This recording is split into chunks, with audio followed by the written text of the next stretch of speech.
নমস্কার বন্ধুরা, আবার চলে এসেছি এসো গল্প শুনি বাই প্রকৃতিলীনা চ্যানেলে নতুন গল্প নিয়ে। আজকে তোমাদের শোনাবো অবনীন্দ্রনাথ ঠাকুর রচিত রাজকাহিনী থেকে গল্প শিলাদিত্য। গল্প শুনতে যদি ভালো লাগে তাহলে লাইক, শেয়ার আর সাবস্ক্রাইব করতে ভুলো না।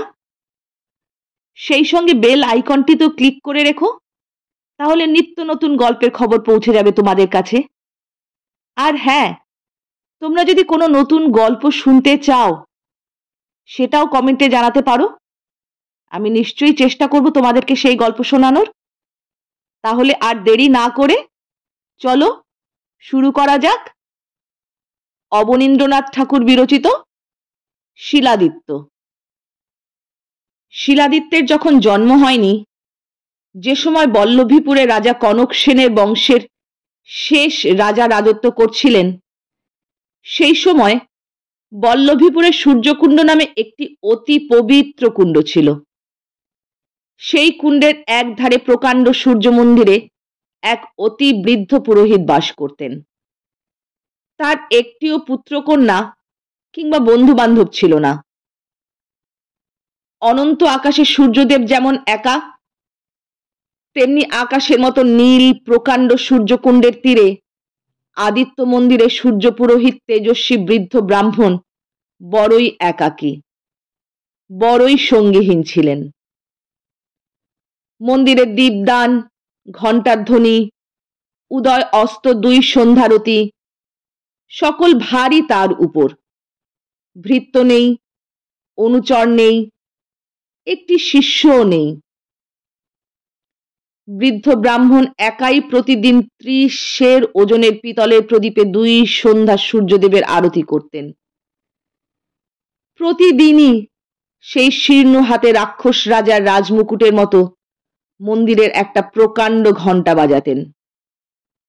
আর মনে মনে ভাবতেন, যদি একটি সঙ্গী পাই তবে এই বৃদ্ধ বয়সে তার হাতে সমস্ত ভার দিয়ে নিশ্চিন্ত হই। সূর্যদেব ভক্তের মনোবাঞ্ছা পূর্ণ করলেন। একদিন পৌষ মাসের প্রথমে ঘন কুয়াশায় চারিদিক অন্ধকার ছিল। সূর্যদেব অস্ত গেছেন। বৃদ্ধ পুরোহিত সন্ধ্যার আরতি শেষ করে ভীমের বুক পাটাখানার মতো প্রকাণ্ড মন্দিরের লোহার কপাট বহু কষ্টে বন্ধ করছেন। এমন সময় ম্লান মুখে একটি ব্রাহ্মণ কন্যা তাঁর সম্মুখে উপস্থিত হল। পরনে ছিন্নবাস, কিন্তু অপূর্ব সুন্দরী। বোধ হলো যেন শীতের ভয়ে একটি সন্ধ্যা তারা সূর্য মন্দিরে আশ্রয় চায়। ব্রাহ্মণ দেখলেন কন্যাটি সুলক্ষণা, অথচ তার বিধবার বেশ। তিনি জিজ্ঞাসা করলেন, কে তুমি, কি চাও? তখন সেই ব্রাহ্মণ বালিকা কমলকলির মতো ছোট দুইখানি হাত জোড় করে বললে, প্রভু, আমি আশ্রয় চাই। ব্রাহ্মণ কন্যা, গুর্জর দেশের বেদবিদ ব্রাহ্মণ দেবাদিত্যের একমাত্র কন্যা আমি। নাম সুভাগা। বিয়ের রাত্রে বিধবা হয়েছি। সেই দোষে দুর্ভাগী বলে সকলে মিলে আমায় আমাদের দেশের বার করেছে। প্রভু, আমার মা ছিলেন, এখন মাও নেই, আমায় আশ্রয় দাও। ব্রাহ্মণ বললেন, আরে অনাথিনী, এখানে কোন সুখের আশায় আশ্রয় চাস? আমার অন্ন নেই, বস্ত্র নেই, আমিও যে নিতান্ত দরিদ্র, বন্ধুহীন। ব্রাহ্মণ মনে মনে এই কথা বললেন বটে, কিন্তু কে যেন তার মনের ভিতর বলতে লাগলো, হে দরিদ্র, হে বন্ধুহীন, এই বালিকাকে তোমার বন্ধু করো, আশ্রয় দাও। ব্রাহ্মণ একবার মনে করলেন আশ্রয় দেই, আবার ভাবলেন, যে মন্দিরে 80 বৎসর ধরে একা একা এই সূর্যদেবের পূজা করলেম, আজ শেষ দশায় আবার কার হাতে তাঁর পূজার ভার দিয়ে নিশ্চিন্ত হই। ব্রাহ্মণ ইতস্তত করতে লাগলেন। তখন সহসা সন্ধ্যার সমস্ত অন্ধকার ভেদ করে পৃথিবীর পশ্চিম পাড় থেকে এক বিন্দু সূর্যের আলো সেই দুঃখিনী বালিকার মুখখানিতে এসে পড়ল। ভগবান আদিত্যদেব যেন নিজের হাতে দেখিয়ে দিলেন, এই আমার সেবাদাসী। হে আমার প্রিয় ভক্ত, এই বালিকাকে আশ্রয় দাও, যেন চিরদিন এই দুঃখিনী বিধবা আমার সেবায় নিযুক্ত থাকে। ব্রাহ্মণ জোর হস্তে সূর্যদেবকে প্রণাম করে দেবাদিত্য ব্রাহ্মণের কন্যা সুভাগাকে সূর্য মন্দিরে আশ্রয় দিলেন। তারপরে কতদিন কেটে গেল। সুভাগা তখন মন্দিরের সমস্ত কাজই শিখেছেন। কেবল ননির মতো কোমল হাতে ৩০ ওজনের সেই আরতি প্রদীপটা কিছুতেই তুলতে পারলেন না বলে আরতির কাজটা বৃদ্ধকেই করতে হতো। একদিন সুভাগা দেখলেন বৃদ্ধ ব্রাহ্মণের জীর্ণ শরীর যেন ভেঙে পড়েছে, আরতির প্রদীপ শীর্ণ হাতে টলে পড়েছে। সেই দিন সুভাগা বল্লভীপুরের বাজারে গিয়ে ১০০ ওজনের একটি ছোট প্রদীপ নিয়ে এসে বললেন, পিতা, আজ সন্ধ্যার সময় এই প্রদীপে সূর্যদেবের আরতি করুন। ব্রাহ্মণ একটু হেসে বললেন, সকালে যে প্রদীপে দেবতার আরতি আরম্ভ করেছি, সন্ধ্যাতেও সেই প্রদীপে দেবতার আরতি করা চাই। নতুন প্রদীপ তুলে রাখ,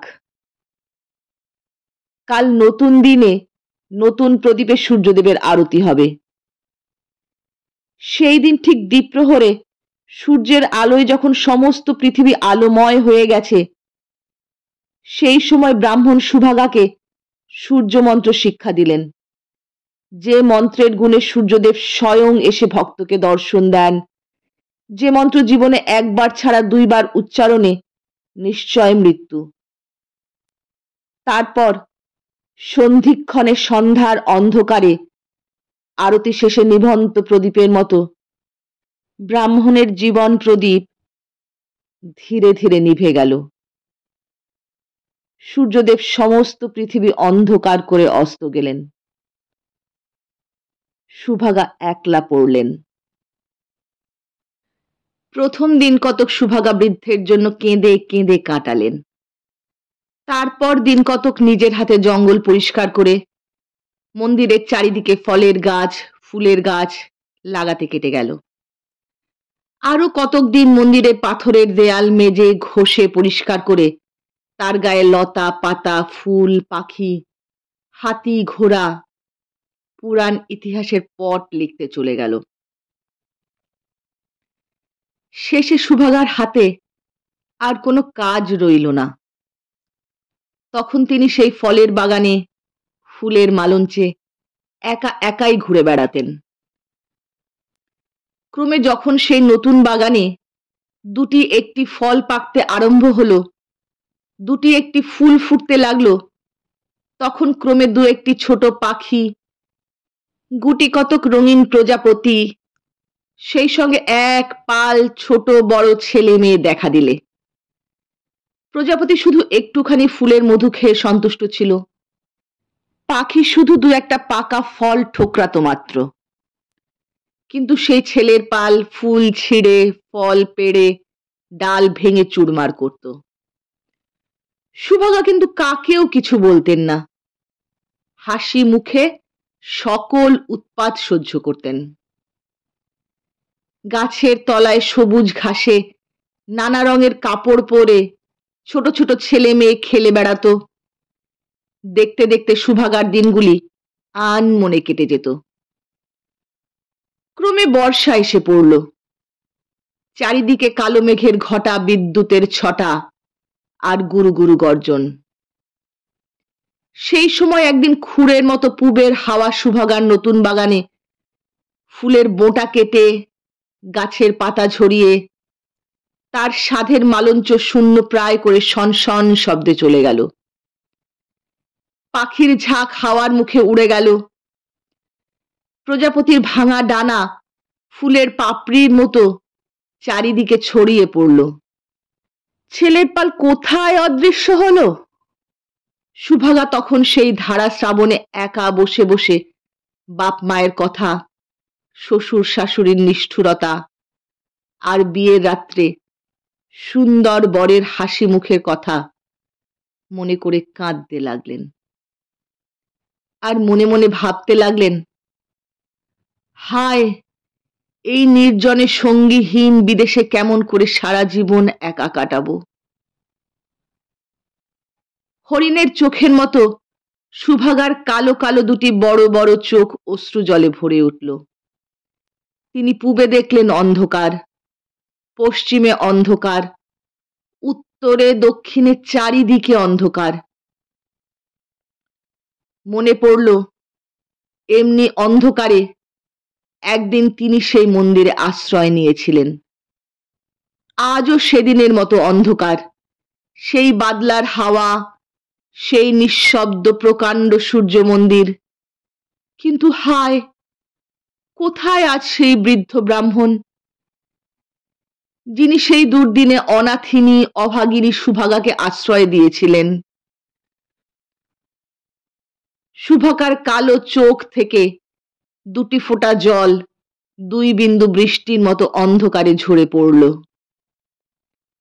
সুভাগা মন্দিরের সমস্ত দুয়ার বন্ধ করে প্রদীপ জ্বালিয়ে ঠাকুরের আরতি করলেন। তারপর কি জানি কি মনে করে সুভাগা সেই সূর্যমূর্তির সম্মুখে ধ্যানে বসলেন। ক্রমে সুভাগার দুটি চক্ষু স্থির হয়ে এলো। চারিদিক থেকে ঝড়ের ঝনঝনা, মেঘের কড়মড়ি ক্রমে যেন দূর হতে বহু দূরে সরে গেল। সুভাগার মনে আর কোনো শোক নেই, কোনো দুঃখ নেই। তার মনের অন্ধকার যেন সূর্যের তেজে ছিন্ন ভিন্ন হয়ে গেছে।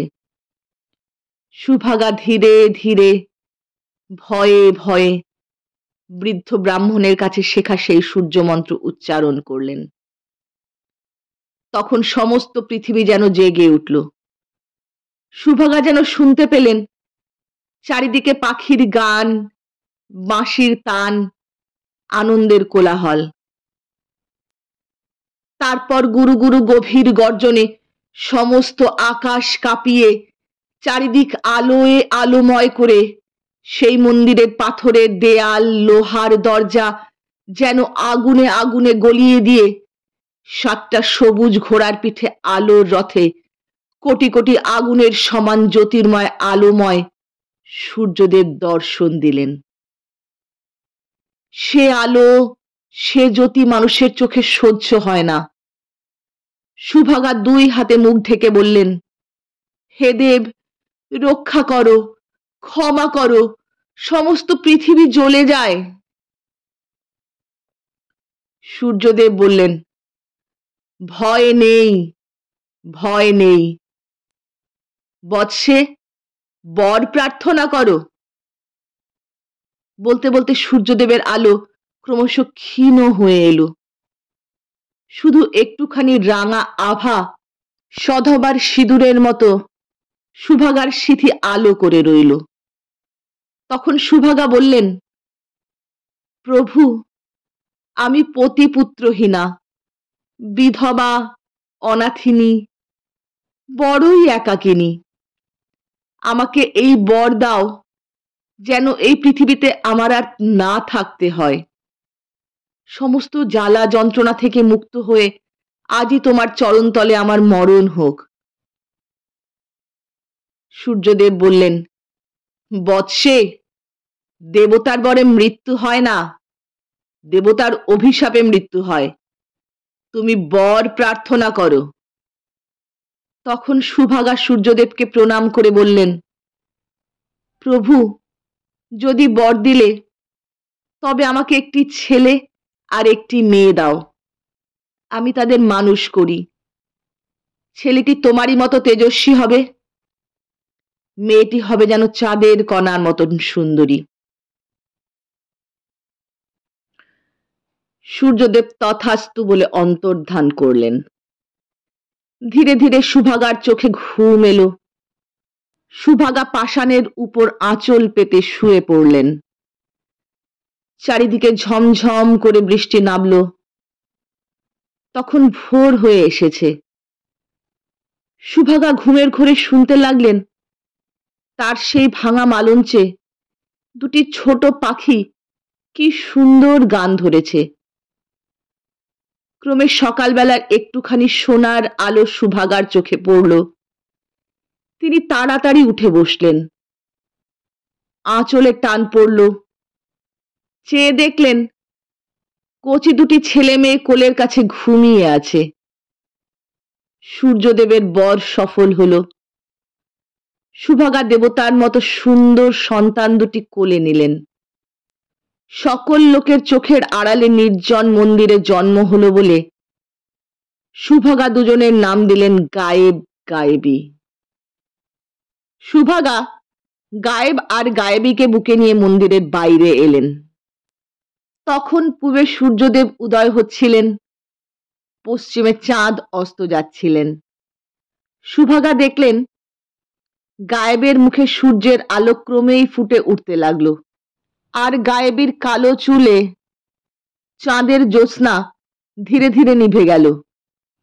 তিনি মনে মনে বুঝলেন গায়েবীকে এই পৃথিবীতে বেশি দিন ধরে রাখা যাবে না।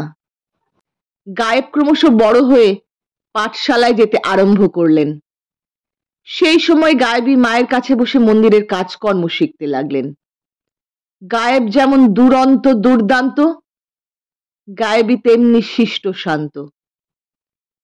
গায়েবীর সঙ্গে কত ছোট ছোট মেয়ে সেধে সেধে খেলা করতে আসতো, কিন্তু গায়েবের উৎপাতে পাঠশালার সকল ছেলে অস্থির হয়ে উঠেছিল। শেষে তারা সকলে মিলে একদিন পরামর্শ করলে, গায়েব আমাদের চেয়ে লেখায় পড়ায় গায়ের জোরে সকল বিষয়ে বড়। এসো আমরা সকলে মিলে গায়েবকে রাজা করি, আর আমরা তার প্রজা হই। তাহলে গায়েব আর আমাদের উপরে অত্যাচার করতে পারবে না। এই বলে সকলে মিলে গায়েবকে রাজা বলে কাঁধে করে নৃত্য আরম্ভ করলে। গায়েব হাসি খুশিতে সেই সকল ছোট ছোট ছেলেদের কাঁধে বসে আছেন। এমন সময় একটি খুব ছোট ছেলে বলে উঠল, আমি রাজার পূজারী, মন্ত্র পড়ে গায়েবকে রাজটিকা দেব। তখন সেই ছেলের পাল গায়েবকে একটা মাটির ঢিবির উপরে বসিয়ে দিলে। গায়েব সত্যি রাজার মতো সেই মাটির সিংহাসনে বসে আছেন। এমন সময় সেই ছোট ছেলেটি তার কপালে তিলক টেনে দিয়ে বললে, গায়েব তোমার নাম জানি, বলো তোমার মায়ের নাম কি, বাপের নাম কি? গায়েব বললেন, আমার নাম গায়েব, আমার বোনের নাম গায়েবী, মায়ের নাম সুভাগা। আমার বাপের নাম কি? গায়েব জানেন না যে তিনি সূর্যদেবের বর পুত্র। নাম বলতে পারলেন না। লজ্জায় অধবদন হলেন। চারিদিকে ছেলের পাল হো হো করে হাততালি দিতে লাগলো। লজ্জায় গায়েবের মুখ লাল হয়ে উঠল। তখন এক পদাঘাতে সেই মাটির সিংহাসন চূর্ণ করে চর চাপড়ে ছোট ছেলেদের ফোলাগাল বেশি করে ফুলিয়ে রাগে কাঁপতে কাঁপতে গায়েব একেবারে দেব মন্দিরে উপস্থিত হলেন। সুভাগা গায়েবীর হাতে পিতলের একটি ছোট্ট প্রদীপ দিয়ে কেমন করে সূর্যদেবের আরতি করতে হয় শিখিয়ে দিচ্ছিলেন। এমন সময় ঝড়ের মতো গায়েব এসে পিতলের সেই প্রদীপটা কেড়ে নিয়ে টান মেরে ফেলে দিলেন। নিরেট পিতলের প্রদীপ পাথরের দেওয়ালে লেগে ঝনঝন শব্দে চুরমার হয়ে গেল। সেই সঙ্গে সূর্যদেবের মূর্তি আঁকা একখানা কালো পাথর সেই দেয়াল থেকে খসে পড়ল। সুভাগা বললেন, আরে উন্মাদ, কি করলি? সূর্যদেবের মঙ্গল আরতি ছাড়খাড় করে দেবতাদের অপমান করলি। গায়েব বললেন, দেবতাও বুঝি নে, সূর্যও বুঝি নে, বলো আমি কার ছেলে? না হলে আজ তোমার সূর্য মূর্তি কুণ্ডের জলে ডুবিয়ে দেব। যদিও প্রকাণ্ড সেই সূর্যমূর্তি ভীম এলেও তুলতে পারতেন না, তবুও গায়েবের বীর দর্প দেখে সুভাগার মনে হলো কি জানি কি করে। তিনি তাড়াতাড়ি গায়েবের হাত দুটি ধরে বললেন, বাছা শান্ত হ, স্থির হ, আর সূর্যদেবের অপমান করিস নে। পিতার নামে কি কাজ? আমি তোর মা আছি, গায়েবী তোর বোন, আর তোর কিসের অভাব? গায়েব তখন কাঁদতে কাঁদতে বললেন, তবে কি মা? আমি নীচ, জঘন্য, অপবিত্র, পথের ধুলো, ভিখিরির অধম। কথাগুলো তীরের মতো সুভাগার বুকে বাজল। তিনি দুই হাতে মুখ ঢেকে বসে পড়লেন। মনে মনে ভাবলেন, হায় ভগবান, কি করলে? এ দুরন্ত ছেলেকে কেমন করে বোঝাই, কি বলে প্রবোধ দেই? গায়েব গায়েবী নীচ নয়, অপবিত্র নয়, সূর্যের সন্তান, সকলের চেয়ে পবিত্র। এ কথায় কে বিশ্বাস করবে? সুভাগার সূর্য মন্ত্রের কথা একবার মনে হলো, কিন্তু যখন ভাবলেন যে দুইবার মন্ত্র উচ্চারণ করলে নিশ্চয় মৃত্যু, এই কচি বয়সে গায়েব গায়েবীকে একা ফেলে পৃথিবী ছেড়ে চিরকালের মতো চলে যেতে হবে, তখন তার মায়ের প্রাণ কেঁদে উঠল। সুভাগা বললেন, বাছা কথা রাখ, ক্ষান্ত দে, চল আমরা অন্য দেশে চলে যাই। সূর্যদেবকেই তোদের পিতা বলে জেনে রাখ। গায়েব ঘাড় নাড়লেন, বিশ্বাস হয় না। তখন সুভাগা বললেন, তবে মন্দিরের সমস্ত দরজা বন্ধ কর, এখনই তোদের পিতাকে দেখতে পাবি। কিন্তু হায়, আমাকে আর ফিরে পাবি না। সুভাগার দুই চোখে জল পড়তে লাগলো। গায়েবী বললে, ভাই, মাকে কেন কষ্ট দাও? গায়েব উত্তর না দিয়ে মন্দিরের সমস্ত দরজা বন্ধ করে দিলেন। সুভাগা দুজনের হাত ধরে সূর্যমূর্তির সম্মুখে গিয়ে ধ্যানে বসলেন। এই মন্দিরে একাকিনী সুভাগা একদিন মৃত্যু ইচ্ছা করে যে মন্ত্র নির্ভয়ে উচ্চারণ করেছিলেন, কাল সর্পের মতো সেই সূর্যমন্ত্র আজ উচ্চারণ করতে তার মায়ের প্রাণে কতই ভয়, কতই ব্যথা। সূর্যদেব দর্শন দিলেন। সমস্ত মন্দির যেন রক্তের স্রোতে ভাসিয়ে প্রচন্ড মূর্তিতে দর্শন দিলেন। সুভাগা বললেন, প্রভু, গায়েব গায়েবী কার সন্তান? সূর্যদেব একটিও কথা কইলেন না। দেখতে দেখতে সূর্যের প্রচন্ড তেজে ভিখারিনী সুভাগার সুন্দর শরীর জ্বলে পুড়ে ছাই হয়ে গেল। গায়েবী কেঁদে উঠল, মা, মা। গায়েব জিজ্ঞাসা করলেন, মা কোথা? সূর্যদেব কোনো উত্তরই করলেন না, কেবল পাষাণের উপর সে রাশিকৃত ছাই দেখিয়ে দিলেন। গায়েব বুঝলেন মা আর নেই। রাগে দুঃখে তার চোখে আগুন ছুটল।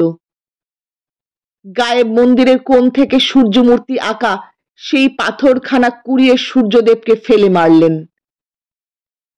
যমরাজের মহিষের মাথাটার মতো সেই কালো পাথর সূর্যদেবের মুকুটে লেগে জ্বলন্ত কয়লার মতো একদিকে ঠিকরে পড়ল। সঙ্গে সঙ্গে গায়েব মূর্ছিত হলেন। অনেকক্ষণ পরে গায়েব যখন জেগে উঠলেন, তখন সূর্যদেব অন্তর্ধান করেছেন। মাথার কাছে শুধু গায়েবই বসে আছে। গায়েব জিজ্ঞাসা করলেন, সূর্যদেব কোথায়? গায়েবী তখন সেই কালো পাথরখানা দেখিয়ে বললে, ওই নাও ভাই, আদিত্য শিলা।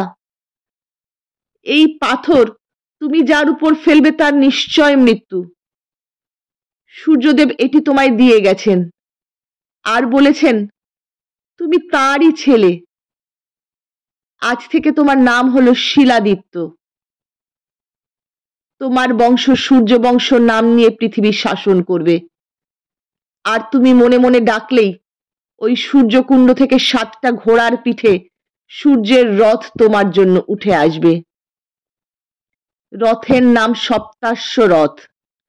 যাও ভাই, সপ্তাশ্ব রথে আদিত্য শিলা হাতে পৃথিবী জয় করে এসো। গায়েব বললেন, তোকে কোথা রেখে যাব বোন? গায়েবী বললে, ভাই, আমাকে এই মন্দিরে বন্ধ রেখে যাও। আমি বাগানের ফল, কুণ্ডের জল খেয়ে জীবন কাটাবো। তারপর তুমি যখন রাজা হবে, আমায় এই মন্দির থেকে রাজবাড়িতে নিয়ে যেও। গায়েব মহা আনন্দে গায়েবীকে সেই মন্দিরে বন্ধ রেখে 7 ঘোড়ার রথে পৃথিবী জয় করতে চলে গেলেন। আর গায়েবী সেই রাশিকৃত ছাই সূর্যকুণ্ডের জলে ঢেলে দিয়ে, মা রে, ভাই রে বলে পাষাণের উপর আছাড় খেয়ে পড়ল। সেই দিন গভীর রাত্রে, যখন আকাশে তারা ছিল না, পৃথিবীতে আলো ছিল না, সেই সময় হঠাৎ সূর্য মন্দির ঝনঝন শব্দে একবার কেঁপে উঠল। তারপর 80 মন কালো পাথরের প্রকাণ্ড সূর্য মূর্তিকে নিয়ে আর ননির পুতুলের মতো সুন্দরী গায়েবীকে নিয়ে আধখানা মন্দির ক্রমে মাটির নিচে চলে যেতে লাগলো। গায়েবী প্রাণ ভয়ে পালাবার চেষ্টা করলে, বৃথা চেষ্টা।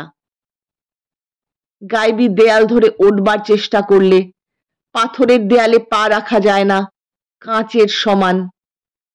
তখন গায়েবী ভাই রে বলে অজ্ঞান হয়ে পড়ল।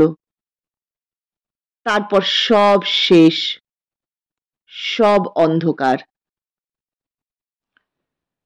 কতদিন চলে গেছে।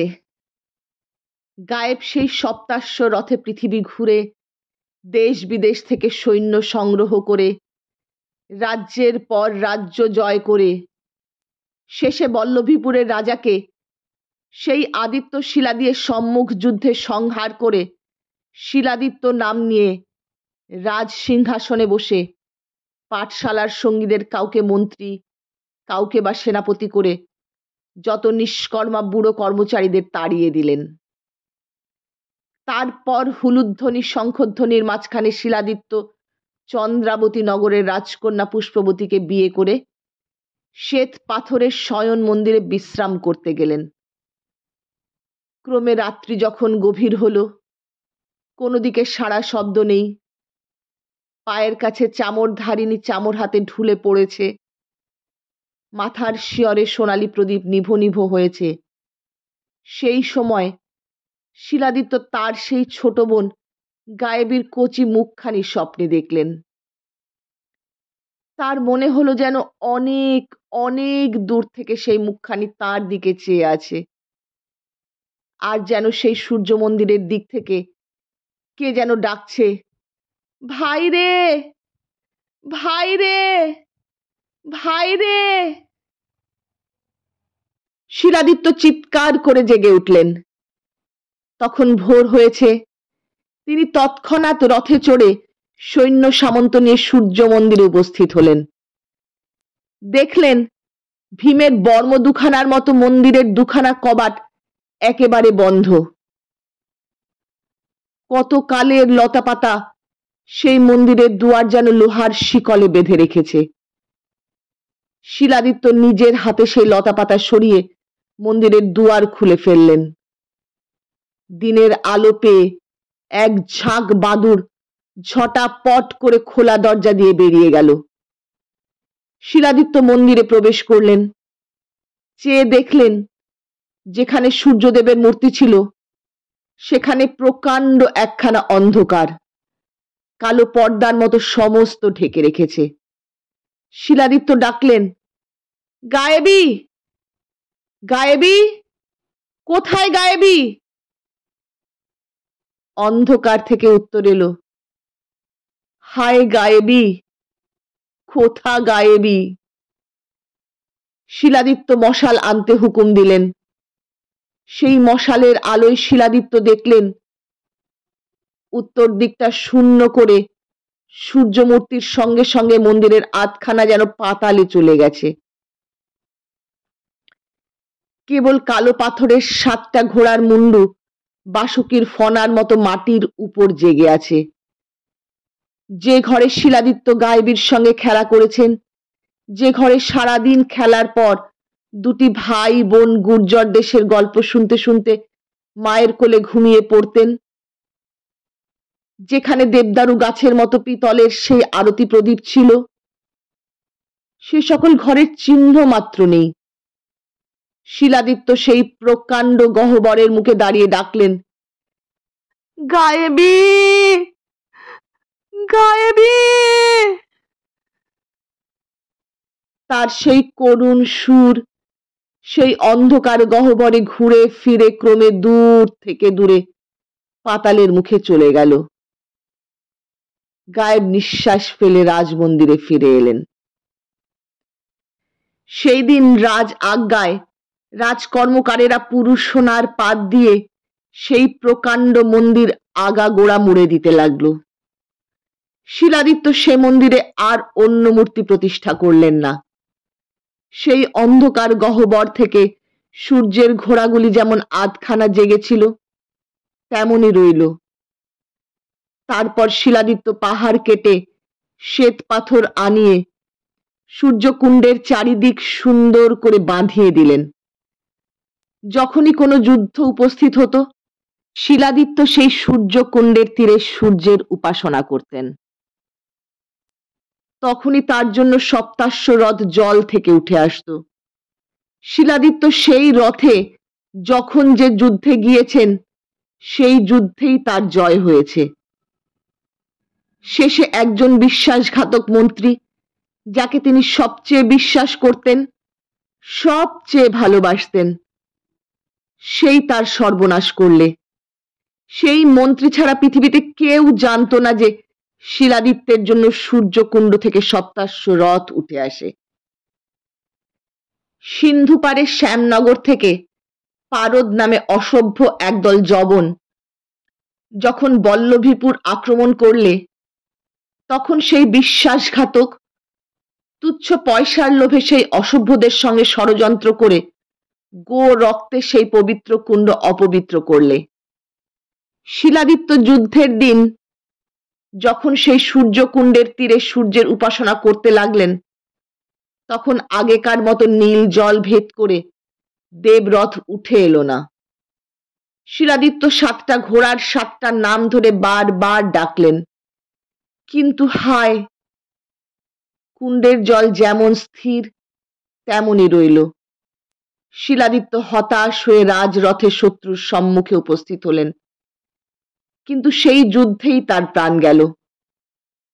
সমস্ত দিন যুদ্ধের পরে সূর্যদেবের সঙ্গে সঙ্গে সূর্যের বরপুত্র শিলাদিত্য অস্ত গেলেন। বিধর্মী শত্রু সোনার মন্দির চূর্ণ করে বল্লভীপুর ছারখার করে চলে গেল। শেষ হলো অবনীন্দ্রনাথ ঠাকুর বিরচিত রাজকাহিনী থেকে প্রথম গল্প শিলাদিত্য। কেমন লাগলো জানাতে ভুলো না। ভালো লাগলে লাইক, শেয়ার, সাবস্ক্রাইব করো। আর গল্প পড়া নিয়ে তোমাদের কোনো মতামত থাকলে অবশ্যই জানিও। তোমাদের মতামত আমার কাছে অনেক দামি। তাহলে আজকের মতন আসি কেমন? টাটা।